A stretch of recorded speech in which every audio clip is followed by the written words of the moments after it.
নমস্কার বন্ধুরা, নবমিতাস কুকিং হাবে আপনাদের সবাইকে স্বাগত। বন্ধুরা, আজকের আমি গ্রাম বাংলার ব্রেকফাস্টের একটা রেসিপি আপনাদের সাথে শেয়ার করব।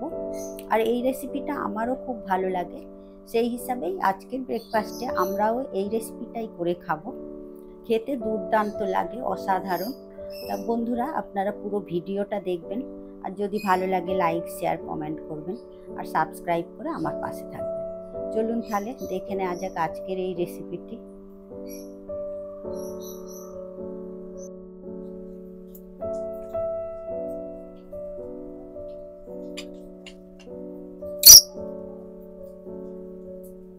সবার প্রথমে আমি ভাতটা বসানোর জন্য কড়াতে জল দিয়ে দেব।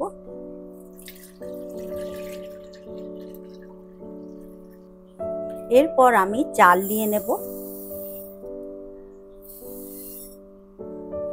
তবে আমি এখানে চাল নিচ্ছি, গ্রাম বাংলার ওখানে সবাই চালের যে খুদটা বেরোয় সেই খুদটা দিয়েই ওরা সকালের রান্নাটা করে খায়। খুদটা হয় এই চাল ভাঙাতে গিয়ে যে চালগুলো ভেঙে যায়, সেই চালগুলোকেই বলা হয় খুদ।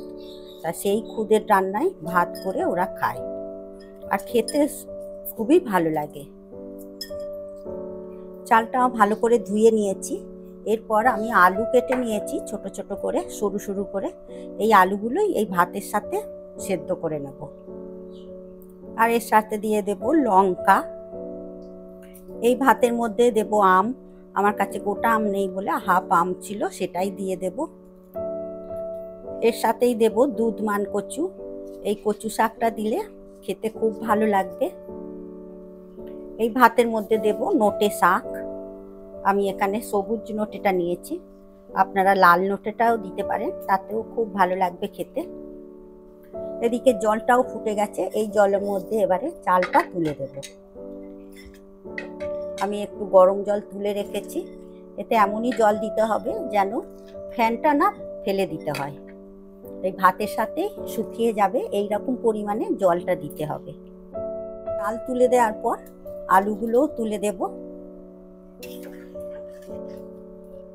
এরপর এর মধ্যে দিয়ে দেব আমটা, এক ধারে দিয়ে দেব কাঁচা লঙ্কা, স্বাদ অনুযায়ী লবণটাও দিয়ে দেব।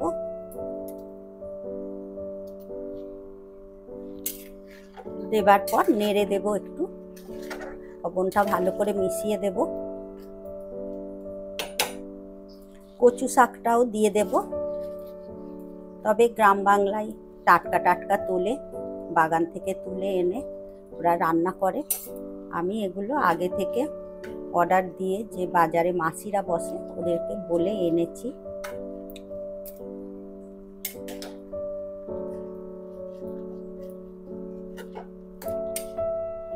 নোটে শাকটাও দিয়ে দেব, দিয়ে ভাতের মধ্যে ঢুকিয়ে দিতে হবে যাতে সেদ্ধটা হয়ে যায়। এরপর চাপা দিয়ে দেব, চাপা দিয়ে ভাতটা রান্না করে নেব। আর এই ভাতের সাথেই থাকছে ফুলকপির পাতা আর লাউ পাতা বাটা। এই ফুলকপির পাতাগুলো অতটা ভালো না, এই সময় অত ভালো পাওয়া যাবে না, তাই এই পাতা থেকেই আমি পাতাগুলো, কচি কচি পাতাগুলো নিয়ে নেব, নিয়ে বাটা করব।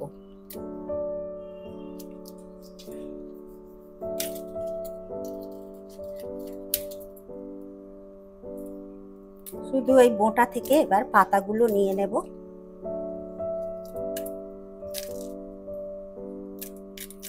এই কপি পাতা আর লাউ পাতা বাটা একসাথে খুব সুন্দর লাগে বন্ধুরা।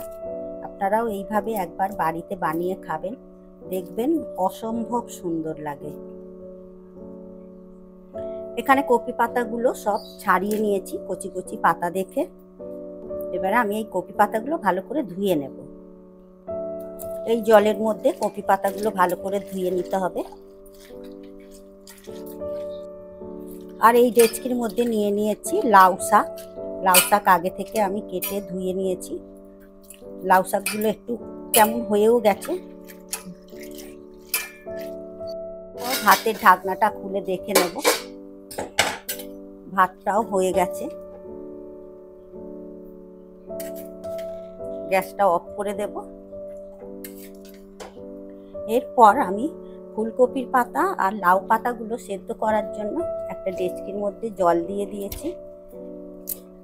জল দিয়ে ভালো করে ফুলকপি পাতা আর লাউ পাতাটা একটু সেদ্ধ করে জলটা ফেলে দেব। এই সময় কপি পাতার গন্ধটা খুব একটা ভালো হবে না, সেই জন্য লাউ পাতাগুলোও তুলে দিচ্ছি। দেওয়ার পর ঢাকা দিয়ে আমি সেদ্ধ করে নেব। এরপর ঢাকা খুলে দেখে নেব লাউ পাতা আর কপি পাতাটা কতটা কি সেদ্ধ হয়েছে। সেদ্ধ হয়ে গেছে, এবারে জলটা আমি ঝারিয়ে নেব। একটা বাটির মধ্যে স্ট্রেনার বসিয়ে দিয়েছি, তার মধ্যে আমি জলটা ঝারিয়ে নিলাম। এরপর গ্যাসে কড়া বসিয়ে দিয়েছি। এই কড়ার মধ্যে দিয়ে দেব সর্ষের তেল।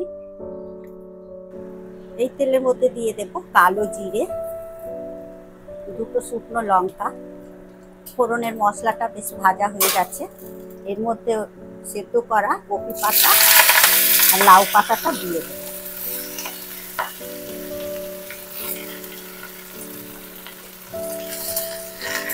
দেওয়ার পর একটু নেড়ে নেব।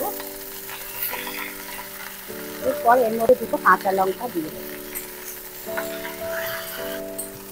রসুনটা দেবো, ভুলে গেছিলাম, রসুনটাও দিয়ে দিলাম এখানে। দিয়ে এইভাবে একটু ভেজে নেব। এরপর দিয়ে দেবো স্বাদ অনুযায়ী লবণ, দিয়ে আরও একটু নেড়ে নেব। এরপর গ্যাসের ফ্লেম অফ করে দিয়েছি। দিয়ে এটা এবারে ঠান্ডা করে নেব। ঠান্ডা করার জন্য একটা বড় প্লেটের মধ্যে ঢেলে নিলাম, তাড়াতাড়ি ঠান্ডা হয়ে যাবে। কপি পাতা লাউ পাতাটা ঠান্ডাও হয়ে গেছে, এবারে আমি মিক্সিং জারে এগুলো বেটে নেব। মিক্সিং জারের মধ্যে কপি পাতা লাউ পাতাটা নিয়ে নেব।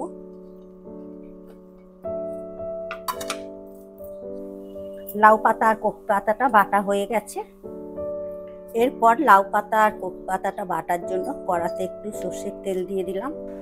এই তেলের মধ্যে দিয়ে দেব লাউ পাতা আর কপি পাতা বাটাটা। এবারে একটু ভেজে নেব ভালো করে। লাউ পাতা আর কপি পাতাটা ভাজা ভাজা হয়ে গেছে।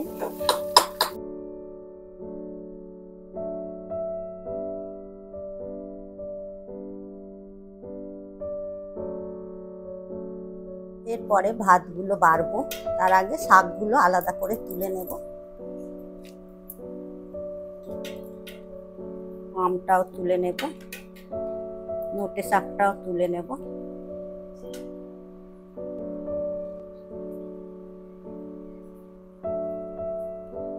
কপি পাতা আর লাউ পাতা বাটা, আর এর সাথে নিয়ে নিতে হবে আম।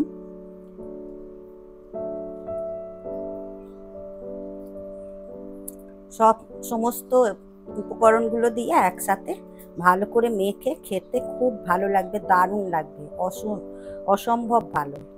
বন্ধুরা, আপনারা একবার হলেও এইভাবে খেয়ে দেখবেন। বন্ধুরা, আমি আজকের অতি সাধারণ গ্রাম্য একটি খাবারের রেসিপি আপনাদের সামনে তুলে ধরলাম। তা আপনাদের যদি ভালো লাগে লাইক শেয়ার কমেন্ট করবেন আর সাবস্ক্রাইব করে আমার পাশে থাকবেন। আপনারা সুস্থ থাকবেন, ভালো থাকবেন। আবার আসছি অন্য কোনো রেসিপি নিয়ে। ধন্যবাদ।